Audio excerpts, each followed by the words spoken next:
Hello everyone, it's Sylvia from Fedlight Tarot. Welcome to my channel. Today we're going to have a look at a VR and it's Tarot Romance Tropes, and it's a VR to Sylvie from the Tarot Magpie.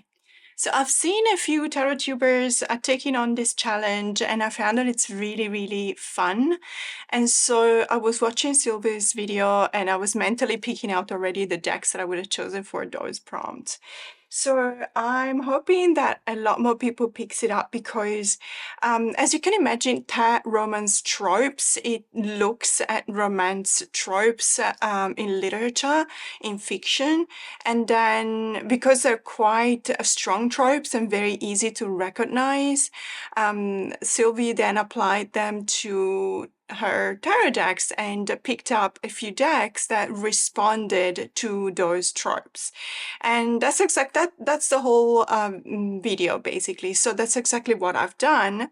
And I followed through all of the tropes. There's 10 of them, so it's going to be a long video. So my recommendation for you is to grab a coffee or a drink or even a snack, sit back and relax.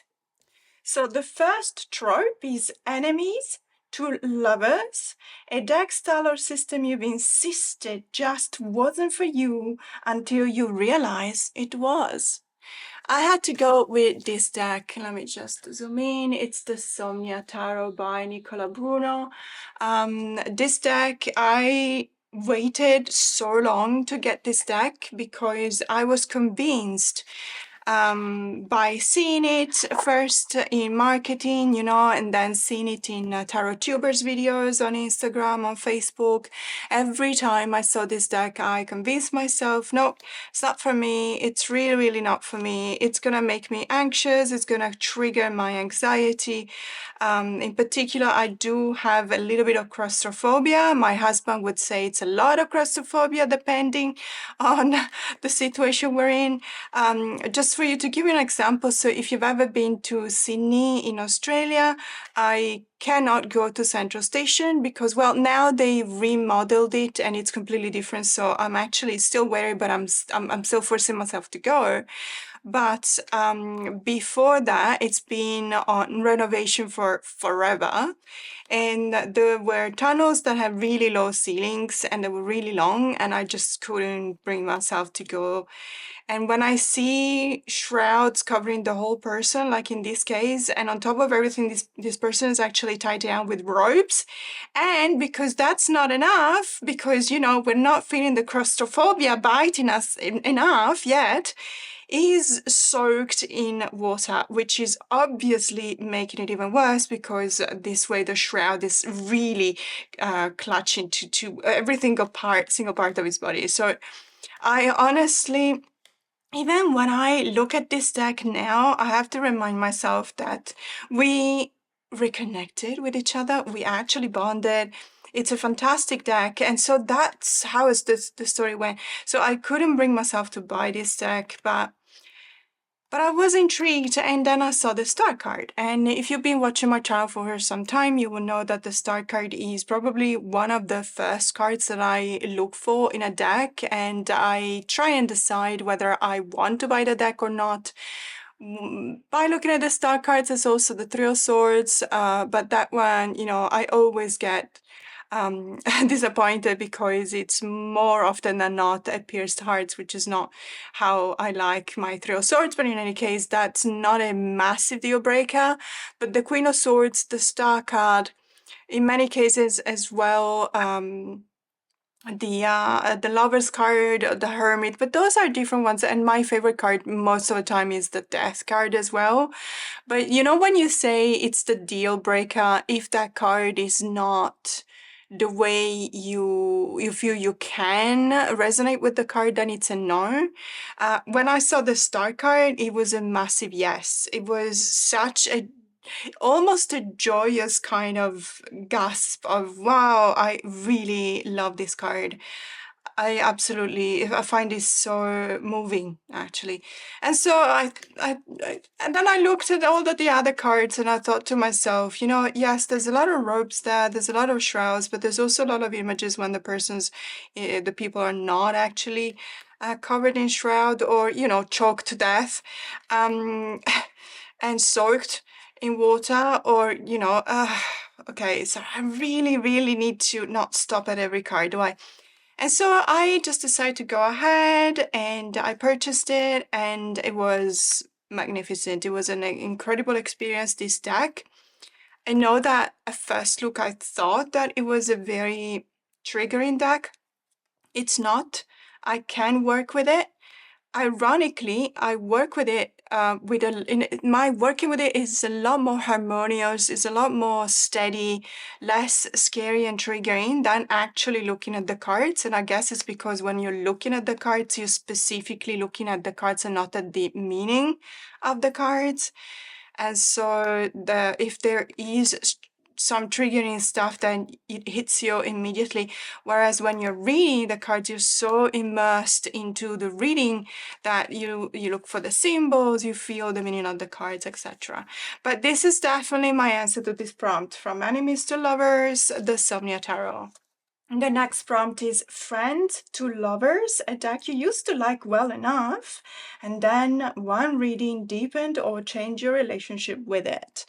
And I had no doubts I had to go with this deck. So this is the Murder Occurs Tarot by Corrado Roy. We were friends already because if you watch my channel, you know how much I love Corrado Roy as an illustrator. As a matter of fact, he's on the top 3 for illustrators. And it's also because I have been acquainted to Corrado Roy's work ever since I was a little girl, because he's one of the illustrators of Dylan Dog, which is a graphic novel or graphic novellas, let's say, published on a monthly basis in Italy by Bonelli Editore. And that started publishing in, I think it was 1987. And they are still publishing, so there are hundreds of these issues. They are absolutely fantastic. Dylan Dog is called the Indagatore dell'Incubo, which means in Italian the nightmares inspector or the detective on nightmares.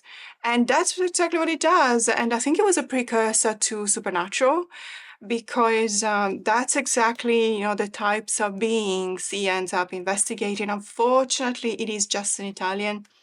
I'm so sorry about that, because it would have had a fantastic fruition outside of Italy, I think.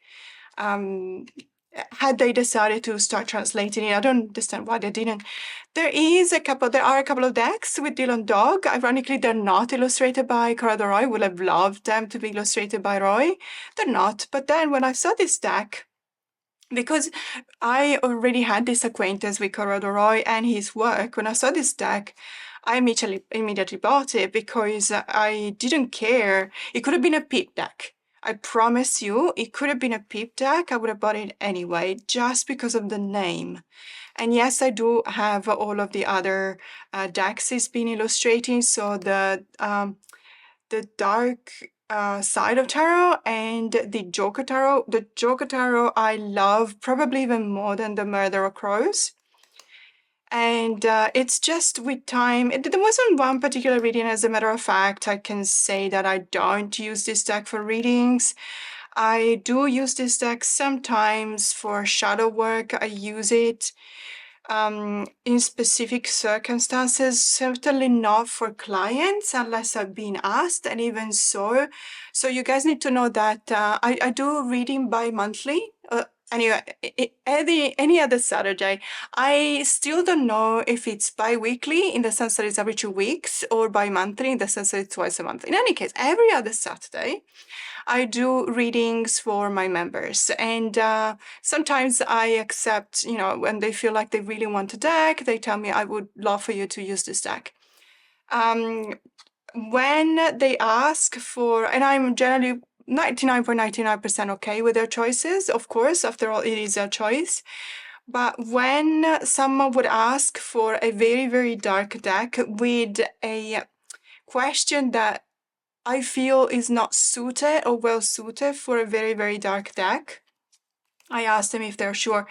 And it did happen that someone asked for this deck. I don't remember actually if it was this one or the Joker Tarot.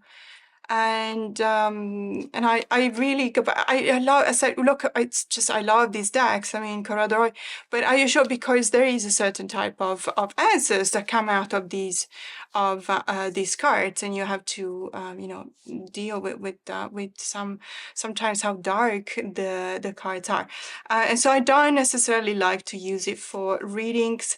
But we are definitely, this is definitely my answer to the problem friends to lovers, because I already knew Corrado Roy's work, but when I got this deck, I just immediately fell in love with it.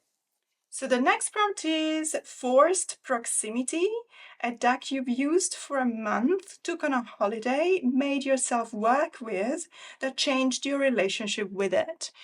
So I had to go with the Tarot of the Sweet Twilight. That's the Italian name. I actually bought this deck in Italy. It is a Lo Scarabeo deck. I got it right before I went to Turkey, Jordan, and Egypt. And it was a long holiday. It was about 6-7 weeks of tour. And so, ironically, what happened was that I always take the star power with me when I go on a long holiday, because well, first of all, it's a conversational starter, but it's also because it's very quirky. People actually like me to read their cards with that deck. I had switched bags and I ended up not taking the star power with me, but I did fortunately have a couple of decks that I had just bought in Italy before the tour. And so this one ended up being my go-to reading deck for all of the readings that I did in those 7 weeks for our companions, our traveler companions. And definitely it was a close proximity. I have to say that at the beginning, I wasn't entirely sure that I could read with this deck. Probably because I felt like it was a very specific kind of deck. It's one of those decks that takes you on a very distant, very different kind of realm. But at the same time, it does have that spark of modernity to it that is not necessarily away from you, but it still resonates with you. And then you go through the cards and it's literally one after another, and you tell yourself, I could definitely read with this one. I could definitely read with this one. This one I really don't understand. And so that's okay, yes, it's fantastic because it's the King of Cups and it's made of books. It is literally made of books. So there's a cup here and it's fine. There's a crown here. So yeah, I get it that it's the King of Cups. But what is the, where's the Hades? Where's the archetype? Where's the symbology for the archetype? Do I have to read it in a different way? I love when a tarot deck gives you the possibility to add a layer of knowledge towards a card. But when you're in close proximity with a deck for like 7 weeks and it's the only deck you have, and you have to give out readings, trust me, or at least it's me, and it's my personal preference, I prefer an RWS clone. If I have more than one deck I can choose from, then of course I will take a quirky one, and as I said, I do take the star power. But the thing is that I don't always take just the star power. I actually take other decks that are more, let's say, conventional, for want of a better word. And so when I only have a quirky deck, and please understand, I love this deck, I really do. But it's just that it was difficult for me to have it as the only go-to deck for readings at the beginning. And then, obviously, after 7 weeks, I saw the appreciation on when I was doing readings. I saw that I actually can relate to the cards. I saw that I can get very on board with the way in which the cards are depicted. I absolutely love the colors. I love, love, love the color palettes and the clashing tones. But they're not, you see, that's the thing. It looks like they're almost clashing because they are very extreme on the spectrum of colors. You got the reds and the oranges and the greens and the teals, but at the end of the day, it actually makes sense. So they're complementary and they're really, really beautiful together. I think that there's a soul to this deck that nowadays I am acquainted with, and I love it, and I recognize it and I feel at home when I look at it. But it was a bit difficult at the beginning. And I don't hide the fact that I would one day, if I have time, but I probably won't, I would just trim it down to just the artwork because the artwork is magnificent. I've seen this deck trimmed down and it looks stunning. And I'm not always happy with the 4 or 5 languages that Los Carabel's older decks used to have around on the borders. But in any case, this is my prompt answer to forced proximity. The next prompt is Soulmates, when it was just meant to be. A deck that you fell in love with immediately. Well, I mean, do I really need to show this deck? Because if you've been watching my channel for any length of time, you would know which one this deck is. But I still want to show this deck. I still want to talk about this deck and our love affair. And so, hey, here it is, the Savvy Soul Tarot by Julie Whitelish. I am so sorry because this is indeed an indie deck. Not just that, but it was a limited production to a Kickstarter campaign. You have seen this deck probably on my channel so many times that now either you like it, you love it actually, or you hate it, or you love to hate it in the sense that you love it, but because you can't get it, then you hate it. I don't know. I am so sorry again. I was talking with Benny from The Fool's Apprentice about talking about indie decks, hard to find decks. And he said, if you don't look at out of print decks, it's very difficult to see them. And so I appreciate when a tarot tuber is showing an out of print deck and a how to find deck, because then I wouldn't have known that I loved, for example, the Spolia or other decks had I not seen them. And I completely agree. But on the other hand, it depends on how hard they are to find. If it's impossible to find, then it's just cruel. I feel it's cruel to show a deck online. This one, I don't know whether it's impossible to find. I still believe that there's a lot of people that have it. And perhaps you should keep an eye on eBay or, you know, your favorite Facebook tarot group, because sometimes they may put one up for sale. I would never put this one up for sale because it is my soulmate. I absolutely love every card of this deck. I feel like we have an actual relationship, and it's one of those cooperation, collaboration, supportive kind of relationship that I love to have. It feels like there's so much that I still don't know about this deck. And there's a few things that I discover every now and again when I use it. I do use it a lot. So it does create a little bit of anxiety because I'm terrified about ruining this deck. But so far, with all that I've used it, and I can tell you it's probably once a week, if not more, the gilding is still fantastic, in fantastic condition. It is a bit dirty, but that's simply because we have natural oils in our hands, and so it's impossible not to leave them behind. Ask a cat. Whenever you pet the cat, they would just immediately start cleaning themselves because you're basically giving them your goodies and they don't like it. But this deck, as I was saying, fantastic quality. I have used a lot this deck, and I have never had any problems with bowing and stuff like that. Now, the story behind how I got this deck perhaps is not as well known as the fact that I love it. And it was because someone was advertising a Kickstarter campaign on a different deck. And so I logged into my Kickstarter account. I had a look at the other deck. It wasn't for me. And then you know that when you go on Kickstarter and you scroll to the bottom of the page, it actually gives you suggestions. And they had picked up the algorithm that I was looking for, a tarot deck. And at the same time, there was this deck that was funding.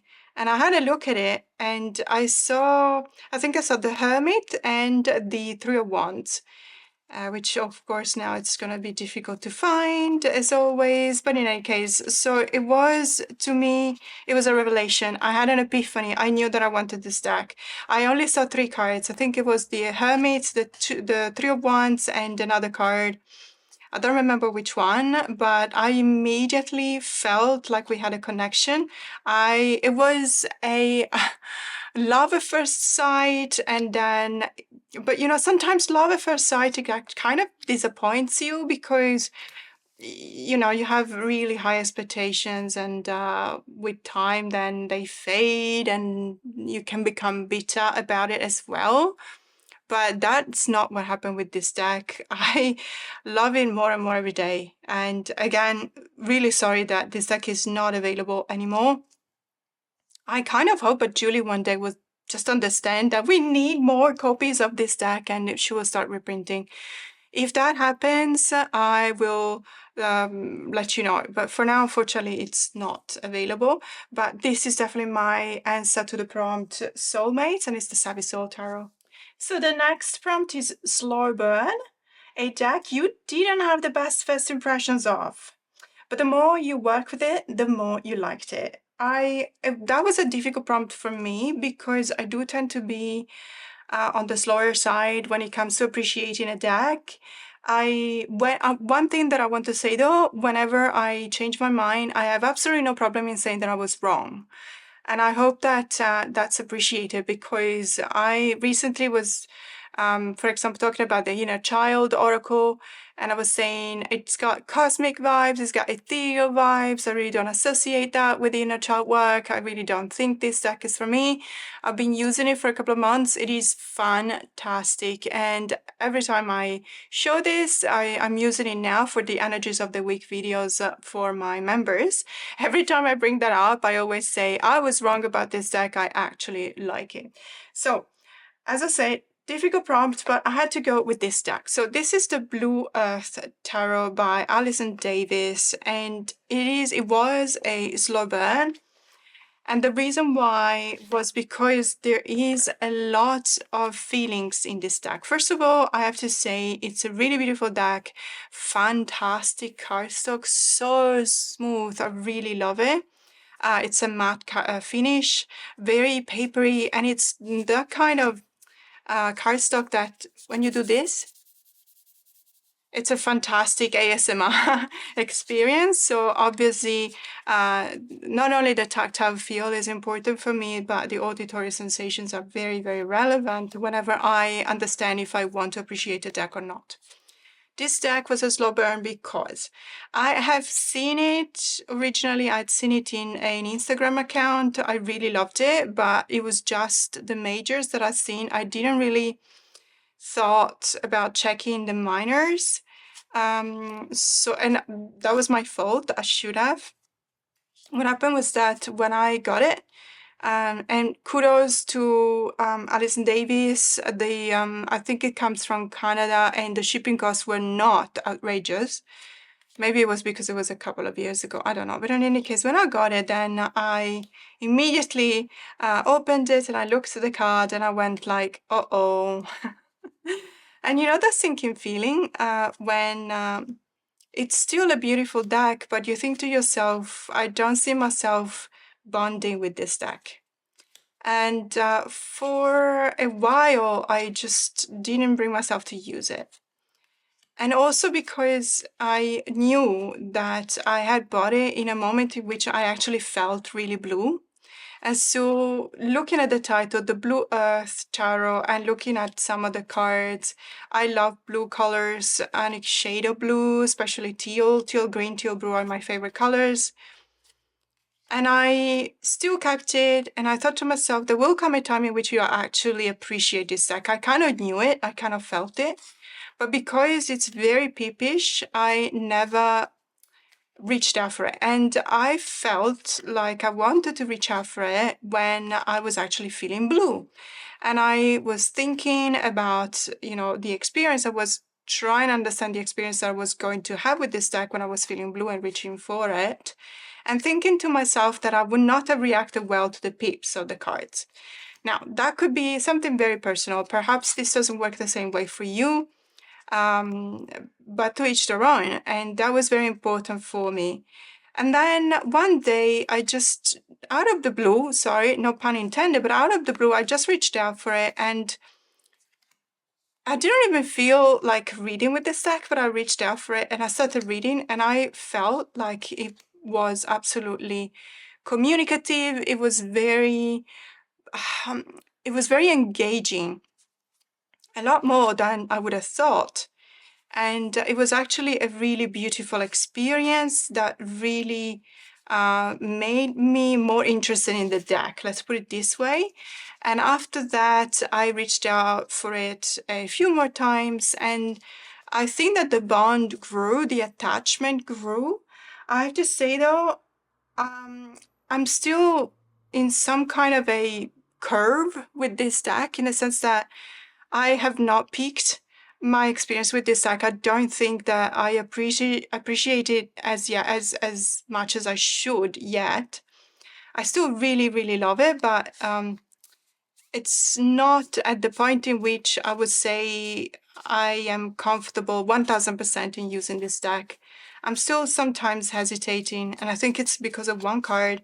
I think it's the King of Cups, which is an actual. So this is all abstract, obviously, painting or art, and then you see photos, and that was, especially these two. There's a puma on the strength card, which is fine, absolutely. But there is a little bit more of a drawing, because then you understand that it's a person that is trying to pull themselves up, push themselves up. And then you look at this card, which is a moose for the King of Swords.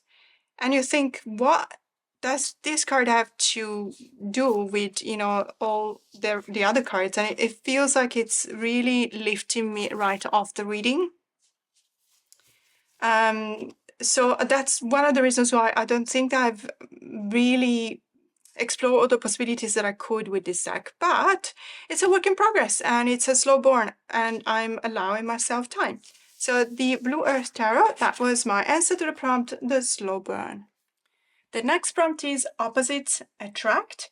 This deck is not your usual style, but you love it anyway. And you probably know which one I'm talking about. It is the Cozy Witch Tarot deck by Amanda Lovelace. This deck, I would have never thought that I would have loved this deck so much, because it's not my style. I don't even read cozy novels. I know. There's a lot of people gasping right now and clutching their pearls. I don't even like cozy as of course I love cozy. Sorry, let me rephrase that. I don't like cozy as a genre, because it feels like, to me, and it's just personal, please be kind. It feels like you're wanting to reach cozy, whereas cozy is a state of being that, you need to feel it before you actually plan it. Again, please, this is just my impression. And the Cozy Witch Tarot. So it's cozy, it's witchy, even though I have to say, yeah, it's witchy, but not 1000%. And it's very young, very super duper young characters, which could be my kids if I had kids, literally. And I always thought, and in other examples, I do not reach for a deck. So there's one that I think about, and I think it's the Witchling Academy Tarot, which is really cute. And I get it, it's very cute, but I feel like I could be the mother of these characters, and that is not necessarily a good thing. And knowing, for example, that some of the cards will make me question my own interpretation of the cards themselves is always interesting for me. I really like the way in which the messages make you relate with the cards and the meaning of the cards themselves. And yes, of course, in many cases, there will be cards that I will go, oh, well, I don't necessarily resonate with that. That was my first impression, for example, when I looked at the Three of Swords. So in this case, it says it's okay to cry. And I thought to myself, I don't necessarily read it that way. But then I absolutely love that the Three of Swords is on the cover of a book. And I thought about the meaning that I associate with the Three of Swords, and the fact that sometimes book really can open up a portal within an unknown universe that we love to explore. Or, they can, on the other hand, really facilitate introspective work because we resonate with the characters, etc. So there's a lot of ways in which you can see the Three of Swords as relating to a book, and I actually really like that. And I thought to myself, I really need to give more credit to this deck. I need to perhaps, hold my guns and say, no, I don't like it because the protagonists are very young. It's okay. it is still okay, and I actually really appreciate it now because I use it. I like using it for readings, for myself and for others.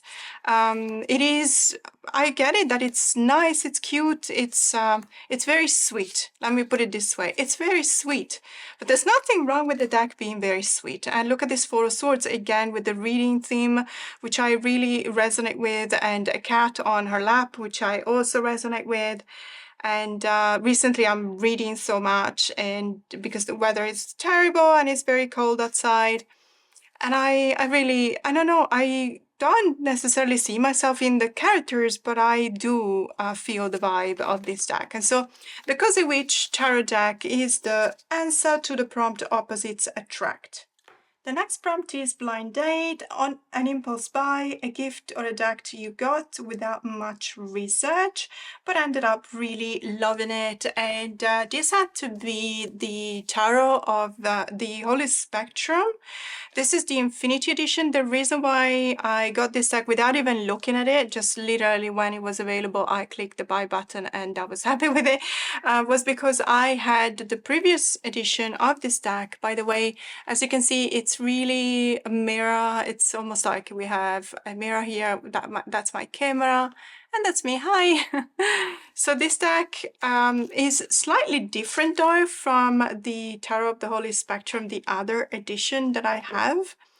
And in so forth as it's got different colors, and well, the cardstock is obviously very different because it's mirror-like at the back and it's very, very glossy at the front. Some of the colors are also almost neon-like in nature. Let me just zoom back in, sorry about that. And I actually love both these decks. So the other edition that I had, which is the second edition, and this edition, I really like them. And the reason why I like them is because I don't actually read with them for the same kind of questions. I don't use them in the same kind of space. I believe that they exist in a very separate but probably parallel kind of space and universe.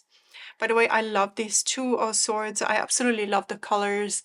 Through the lens of the camera, you'll probably see them even more bright than what they actually look like in real life, which is a plus, obviously.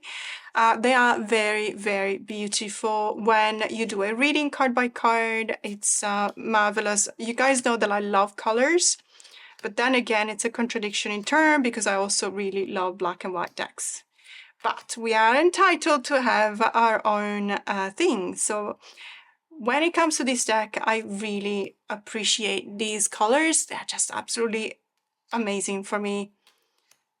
But this deck, as I was saying, it was just, I didn't do any research, not little. I did not do any research at all. I did not know what the cards would have looked like. It could have been completely different. I didn't care. I loved the other version so much that it was a no-brainer for me to just reach out for this one. I do have to say though that I do prefer the other version of the Devil card with all of the writings, with all the sentences, you're not enough, it's your fault, etc. Don't even try, because that really resonates as a Devil card for me. I have to say that card changed slightly the way in which I look at the Devil, and it's very, very powerful for me. From my own personal experiences in life, it was a revelation. And so I would have loved to see this card in this deck in the same kind of setup. It's not, but that is not a deal breaker. I still love it. It is more creepy than it is triggering, I have to say, but that's absolutely fine. And it also is a bit of a one more reason to believe that this deck is different from the other edition. It's not just the colors, the vibe that it gives. To me, this is, for example, much more of a fiery deck. The other edition that I have, it's more of an airy deck. This one I would feel like using in summer. If we want to choose a season, the other one is more wintry for me. But in any case, look, this is an absolute joy to work with. I really love it. I wish I had bought two because I do lament the fact that I'm not careful enough, and when I use it, I do end up scratching the backs, which is terrible, terrible, and it really breaks my heart. So I should have bought 2 copies, but it is an indie deck. It wasn't that cheap. So we're happy with one. But this is the Tarot of the Holy Spectrum Infinity Edition, and it's definitely my answer to the prompt Blind Date. The next prompt is called Second Chance, a deck you plan to get rid of that worked its way back into rotation, or a deck you did move along and ended up repurchasing. Now, this is not a deck that I've given away. It is a deck that I planned to give away, but I have to be honest, there were no takers, in the sense that no one was really interested in this deck, and so I felt like I needed to give this deck a second chance. And it's the Raincoast Visions Tarot by Christoph James. Christoph James, you'll know this creator from the Raincoast Tarot, so not Raincoast Visions, but Raincoast Tarot, and also the Aleister Crowley Tarot, the Imaginatarium, or Imaginataro. I'm sorry, I don't remember that. Hallucinataro, the Hallucinataro, sorry about that. And I believe there's another one, but I don't remember. So I have the Raincoast Tarot, the light edition with the white borders, and then there was this Kickstarter campaign, the Raincoast Visions Tarot. I love the Raincoast Tarot so much.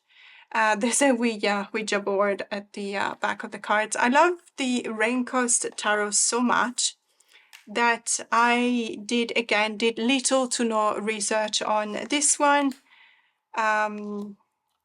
I've only seen a couple of cards. Sometimes that's what you get. On a Kickstarter campaign, you only see a couple of cards.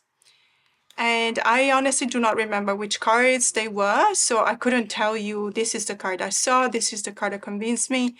I did get convinced though by looking at those cards. I thought that it had the same quirky, unusual, extraterrestrial, and yet really interesting vibes of the Raincoast Tarot. But when I got this deck, I felt like I almost tricked myself into buying it. It wasn't exactly what I expected, or rather, honestly, it wasn't at all what I expected. I also felt like many cards were not recognizable as in patterns by the human brain. I am not entirely sure, but it does feel like it's been, at least there has been some use of AI.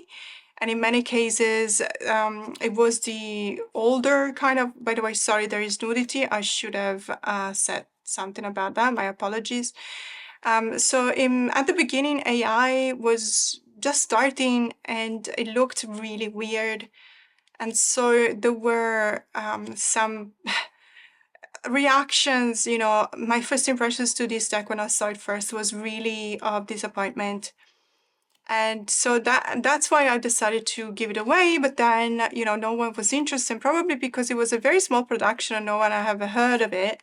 And so if you don't hear about a deck, you don't necessarily want, it's not in your wish list because you don't know about it. It's very difficult to trust yourself enough on first impressions to buy a deck. So I completely understand that.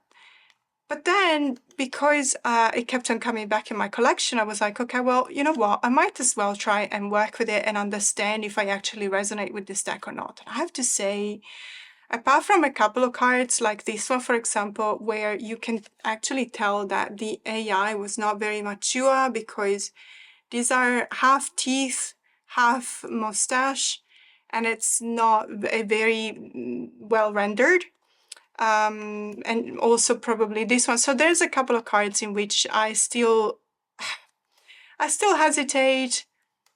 But then again, looking at all the other cards and working with it, especially that. So when I started working with it, it was very strong. It's a very strong reader. I actually got some fantastic readings out of this deck. And I really started to appreciate it more and more. And it's slowly crawled and found its way back into rotation. Not necessarily rotation, I don't use it on a regular level. But I do kind of, I don't want to give it away anymore. It is part of my collection, it will stay. And I actually kind of appreciate it now because I think that I have found my way to this deck. And so this is my prompt for Second Chance. The next prompt is a bit painful because it's got Unrequited Love. You really wanted to love this deck, but it just doesn't love you back. And then between brackets, yet with a question mark, because there's always hope. So I don't know if I still have hope about this deck, if it will ever love me back. But it's this one, it's the the Carnival at the End of the World tarot deck by Orlovsky, Folky, and the Trope of Mouse. When I saw this deck, I felt like it was so quirky that it was right down my alley, and I thought, oh, this is a deck for me. I really want this deck. I'm going to love it, and we're going to have a great time together, and we're going to spend the rest of our lives together. And I was mistaken, sadly, because this deck really does not love me back. It never did, never will. I don't know.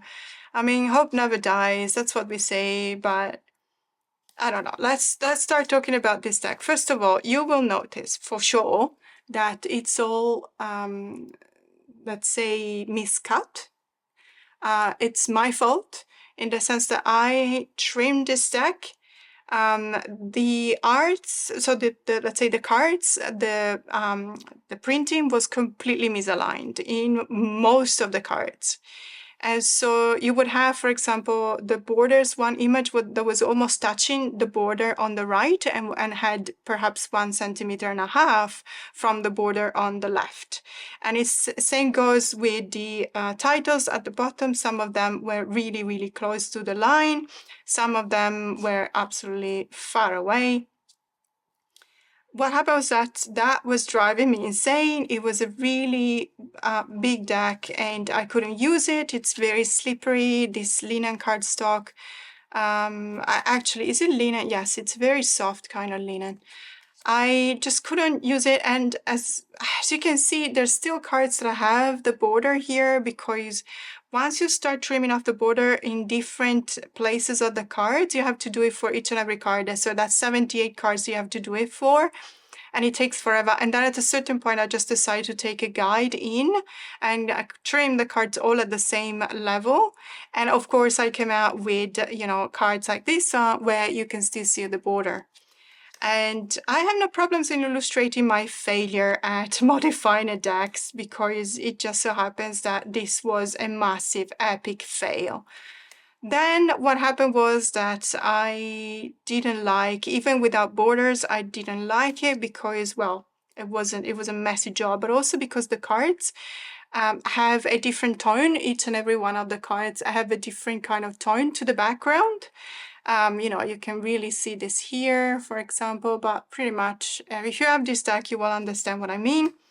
And that drove me insane. I didn't know whether it was on purpose. I didn't know whether it was perhaps grouping them by suit would have been the case, but no, it's just literally one card has a brownish kind of background and one card has a grayish sort of background indiscriminately. There is no rhyme or reason. I do have a slight OCD, so you will understand, if you're like me, you will understand how this was actually driving me insane. And yet I still doubled down on this deck, and I really, really wanted to love it because it's got some very amazing cards, and the way in which you can interact with the cards is just absolutely fantastic. Then, because it was all misaligned in the trimming, it's super duper difficult to refold and bridge shuffle, and I had given up on that. And then last but not least, this is probably not going to show on camera, but this is actually edged. I actually edged it. Now you probably can't, well, maybe. So I actually edged it, and what happened was that for a chemical reaction, and I don't know why, I had used a very light gray kind of Tombow color from Tombow. It just doesn't show. It just doesn't show, or maybe it does, but very little. And thankfully there was no bleeding into the cards, because that would have been the last straw. but it almost looks like I have done a terrible job in trimming, couldn't get bothered by edging, and I left it like that. And it's not true, I actually did edge it, but it doesn't even show. And so I don't know how many more issues I can encounter, issues of my own making, because it was 1000% my fault. Had I left this deck with the borders, I would have not been bothered. It was just the size that was really big, but it would not have been a problem after a while. And I had to go ahead and do it. And so you see, it was because I was overdoing it. I was trying too hard. And this deck kind of felt it, I think, and it just closed off to me and it said, nope, nope, nope, I don't like you, step away from me, don't touch me anymore. And I was breaking my heart. And so I'm actually thinking about repurchasing it and not do anything to it, to a new deck. I still want to bond with this deck because I still believe that it's fantastic. The cards are simply amazing, each and every one of these cards. There's the two of wands that has two heads, has a person that has two heads. And when I saw it, it really changed the way in which I talk about the two of wands, because you know, it's like saying I'm in two minds. You know, I know what I have, I'm looking at it right now, and yet at the same time, I cannot bring myself to think that that's enough. And so I am in two minds. One is looking ahead, one is looking at my back. And so that was a fantastic. And now, of course, when you look for specific cards, good luck finding it. It's Murphy's Law. It's called the Tarot Reader Murphy's Law. Oh, thank you. Thank you. Finally found it. So this is the two of wands, and it's definitely one is looking into exploring and going out, and you know, it's got the world under their feet, literally. But the other one is looking back and is saying, okay, well, this is what I have, this is what I have established. I don't necessarily need to explore more. I love that. I love that depiction of the card. This is one of the reasons why I love a deck, because it's giving me something more. But this deck doesn't love me back. So that's my answer to the prompt, Unrequited Love. And we finally come to the last prompt, which is Love Triangle. I love this prompt. Two decks. I would say even more than two if you want to. Two decks that are in competition with each other in your collection, or a pair of decks that you always use together. I had to go with the pair of decks that always go together, but it's actually three decks. So you probably know what I'm talking about. I've got the Ephemer Tarot in here. I've got the True Black Tarot in here, and I have to zoom out because otherwise the third deck will not fit. But you probably know already which one I'm going to talk about, and it's the Soul Mirror Oracle. These three decks go so well together. They are perfect. Perfect, perfect. So the Soul Mirror is a fantastic oracle deck that has been created by Sunshine Connolly. The artwork is by Anna Noves, and it has been published by Blue Angel, which is an Australian company, but they do publish, or at least they sell or retail overseas as well. I love this. I remember when I got this deck, I was moved to tears. I was chatting on Instagram with a few tarot friends, and I told them, guys, I'm crying. I'm holding this deck in my hands and I'm crying. It's so beautiful. It is one of the most beautiful oracle decks I've ever seen, honestly. It also reads like a charm. It's a fantastic, spot-on reader. It is so very deep. It takes you on an amazing journey of knowledge about yourself, because you can actually do a lot of light work and shadow work with this, because as you can see, it not only has a beautiful image and the title, but you also have a couple of keywords at the bottom. And in this case, I don't know if I can show you, this one says alignment, and then it looks at the keywords and it gives you a shadow meaning and a light meaning. So alignment can be dishonest in the sense that you're pretending, or it can be truthful in the sense that you're really looking to show what you are, who you are, and how you look. And so that is a fantastic oracle for me to do this type of work. I use it all the time. I've been using it in a lot of Wheel of the Years reading for my clients and my members, because it feels like when you do a wrap-up reading of quarter by quarter, this tells you how to look at the cards from that quarter. It is fantastic. However, I think that it really becomes even more powerful. Let me just put it this way. When you use it with the True Black Tarot for the shadow meaning and the Ephemera Tarot for the light meaning. And these two decks are tarot decks, and they're both by the same creator, Arthur Wong. And I have to say, these two are absolutely magnificent. I love both of them for different reasons. They are similar, but then again, you see enough differences between the two decks to understand how they work together in a complementary way. So you couldn't do this if one was just black and one was just white and they had something, all of the cards were the same. There are a lot of differences. As a matter of fact, the FME Tarot renames all of the majors. Which I have to be honest, made it a bit inaccessible at the beginning, but then when you read the guidebook, the meanings are so clear. The way in which the cards are explained is so clear and evocative that you don't have any problem in remembering, the second time you look at the cards. So this is, as I said, fantastic way of using 3 decks together. So you look at the card, you see the beautiful drawing, and then it's destiny, past or future focus, or present focus. So if I choose the shadow meaning, I look at the past or future focus with the 10 of cups. So this tells me that I used to have a family, I used to feel like I was belonging. Or you want to focus on this as a future, so you are striving to get to an environment where you belong. Or the present, so the present is the 3 of Cups. Choose to focus on what you got right now, count your blessings right now. The 3 of Cups points to friendship, and you should already feel like you belong. So, and I kid you not, I know that this feels like it was, a serendipity, or it was a very lucky draw, but I kid you not, you will be able to do this kind of introspective work for each and every card. It is absolutely fantastic. So support discouraged with the Ace of Cups.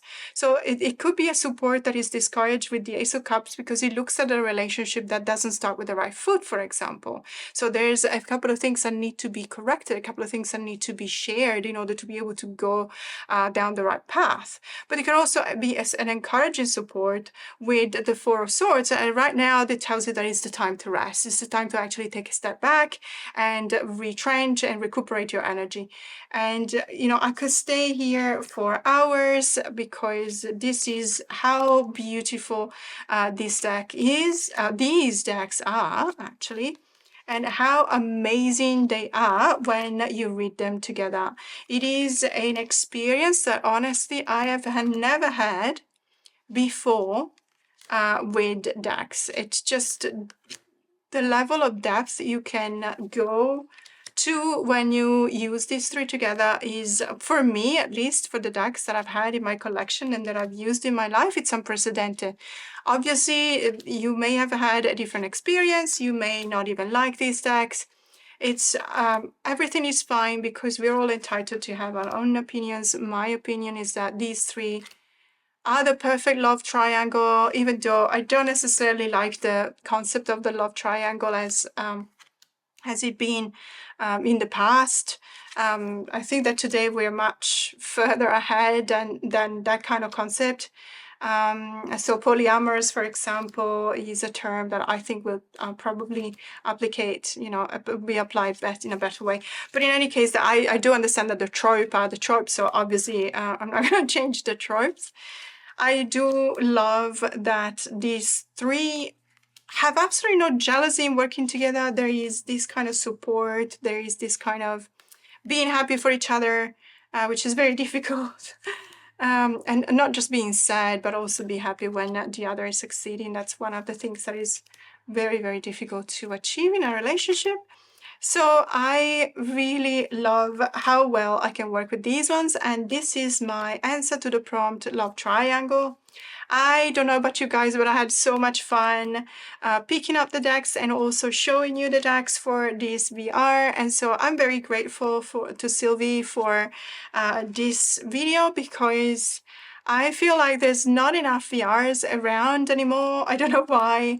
But it's with a VR that you create the sense of community, and I really, really appreciate that. So thank you so much for staying with me till the end of this video. More to come. Have a great day.